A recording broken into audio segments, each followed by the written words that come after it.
Okay, so I was just informed that I have not done Hashimoto's and plastics. So we should do that because that really is an important topic.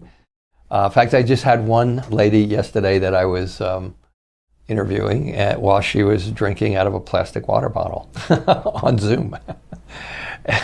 And I said, I'll give you some free advice. Don't do that. So here's why. So plastics. So what I'm going to share with you is been researched, okay? This is not, and the reason I say this is having been in the alternative healthcare field now, I mean technically since like 1975, 1976, you hear a lot of things that have been thrown out there. It's all heavy metals, it's all parasites, it's all Epstein-Barr virus, it's all Lyme, it's all this, it's all that. Your plastics, your formaldehyde, you know, and you want to tend to blow things off because you're looking around, you're going like, well, I drink out of plastics every day. I'm not dropping dead. And up until a short period of time ago, there wasn't a lot of clarity on any of that. It was a lot of us grasping in the dark to try to figure out what's the one thing, what's the silver bullet that's causing chronic fatigue immunodeficiency disease, which is what they used to call all these mystery diseases before they started calling them fibromyalgia and chronic fatigue and all that type of stuff. And plastics is in there. Plastics is in that group. Plastics have gotten a bad rap since it's covering, I guess, large parts of the ocean, which is hard to argue with that as being a problem. But it's a problem more close to home. The research on it is that I am going to cite is pretty much specific to Hashimoto's. In fact, I'm not going to cite it because the site is not coming to me right now. But if anybody needs to know what it is, I have it and I can put it up if you want to reference it yourself. But the bottom line is plastics, plastic water bottles, plastic soda bottles, plastic any bottles, plastics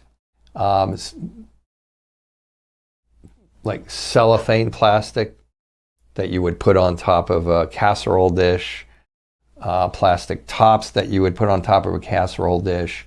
It's all about the heat. It's all about heating them up. So if you are drinking a plastic water bottle, just know that water bottle has been filled and it has been transferred, and just know that plastic water bottle has been filled and it's been transferred, usually in a truck. Maybe it's been transferred. I'm in Nevada, so maybe it's been transferred for 7 hours across the desert before it got here. But even if that's not the case, usually it's been in an environment. It gets to where it gets. It's stored. Maybe it goes to your 7-Eleven. I'll use that as an example. They put it in the back. Maybe it's summer.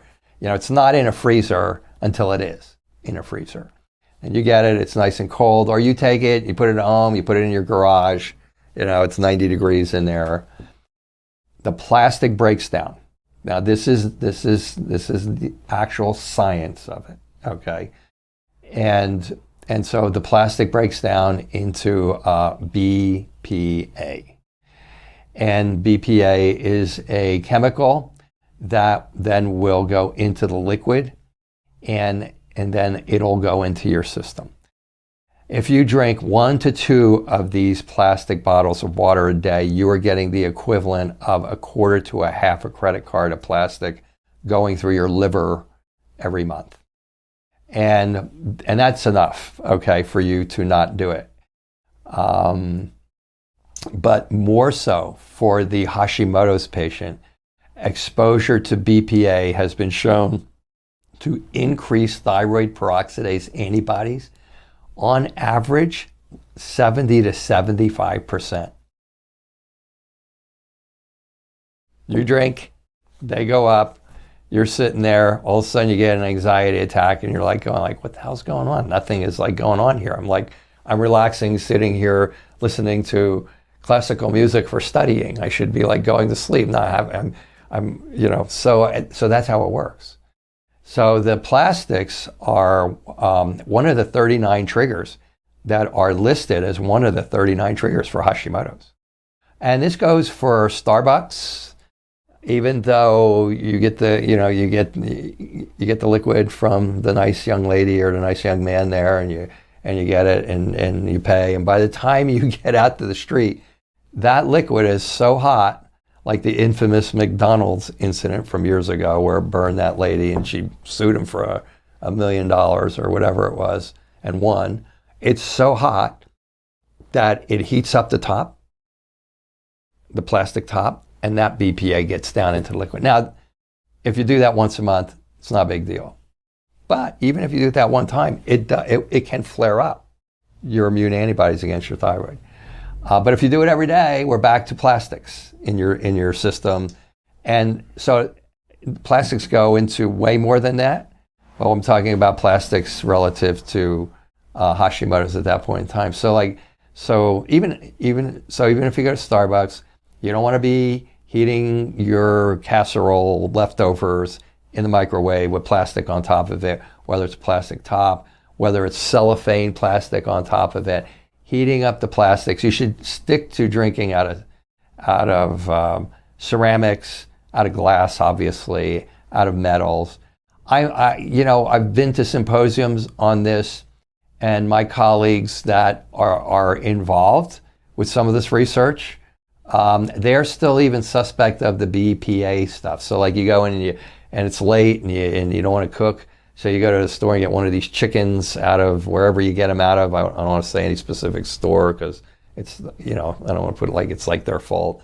But it says BPA on the plastic, and it's, it's under the light, heating up the plastic. You take it home, you eat it. There's not a study on that, but the people that I glean a lot of my data from, that seems to consistently be correct. They're still suspect even of the BPA-free stuff. So, but if you're going to do it, make sure it's BPA-free. There's a lot of these big water bottles. They're BPA-free. You get them. They're like, 25 or 50 gallons. In theory, those are okay. In reality, they don't know yet. No, that's not really been tested, to my awareness. And the last seminar I went to in which this was discussed was September. So it wasn't that long ago. So that's it. So that's plastics and Hashimoto's, and that's like money in the bank. It's one of the things. On the very first visit, once a patient starts, there's about 8 or 9 things that I share with them that are very specific to Hashimoto's triggers, and they're included in the 39 triggers that. And I think there's going to be there's going to be a 40th trigger with this COVID, but we'll see how that goes. But there's 39 triggers that we know of. Several of them are viral infections, like Epstein-Barr virus and stuff. Plastics is like way up there. It's like way up there as one of the triggers that raises the antibodies the most. And so that's plastics. That's plastics and Hashimoto's.